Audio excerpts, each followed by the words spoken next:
تو تشریف لے گئے، جنہوں نے پچھلے ایک ابا جی کے جب 40ویں کا ختم ہوا تو جب انہوں نے ایک مقالہ پڑھا حافظ طاہر عالم صاحب نے، تو اس مقالہ میں انہوں نے جو ریسرچ کی، انہوں نے بتایا کہ 45 سال جو نا شاہ صاحب نے قرآن مجید حفظ کروایا۔ تو یہ حافظ عبداللہ صاحب ابھی ادھر بیٹھے تھے جو ابھی دوبارہ وضو کرنے تشریف لے گئے، تو یہ کھڑے ہوئے انہوں نے بتایا کہ 52 سال پہلے میں نے حفظ کیا ہے اور الحمد سے لے کے بناس تک سارا سے حفظ کیا۔ اللہ تعالیٰ ان کے اب اس کی بات میں آگے بتانے یہ جا رہا ہوں کہ یہ ادارہ قائم ہے، اس کے بعد سیکنڈ ادارہ جو والد صاحب نے ان کو ساتھ میں لا کے کھڑا کیا وہ فیصل آباد میں قائم ہے، اور چکیرہ میں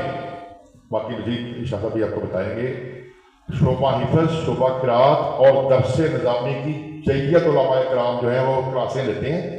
اور ایک مکمل سلسلہ جاری ہے، اس میں لنگر کا رہائش کا پورا سسٹم موجود ہے۔ یعنی ہمارے حفاظ کرام کو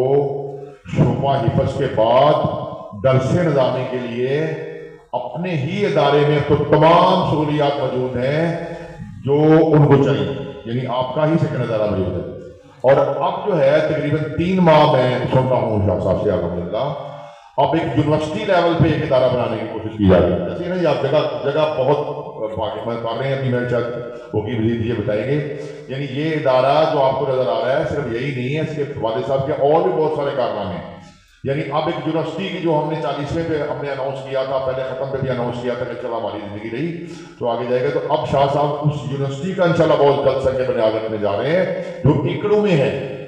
ٹھیک ہے، اور اس پہ بھی درس و تدریس کا ہی کام ہوگا، ٹھیک ہے، کیونکہ والد صاحب کا جو مشن تھا اس کو آگے سے آگے جا رہا ہے۔ اور یہ میں نے جو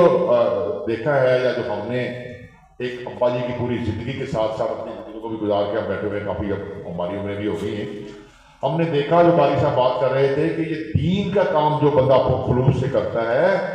وہ اس کے جانے کے بعد آگے کو ہی جا رہا ہوتا ہے، واپس نہیں آتا۔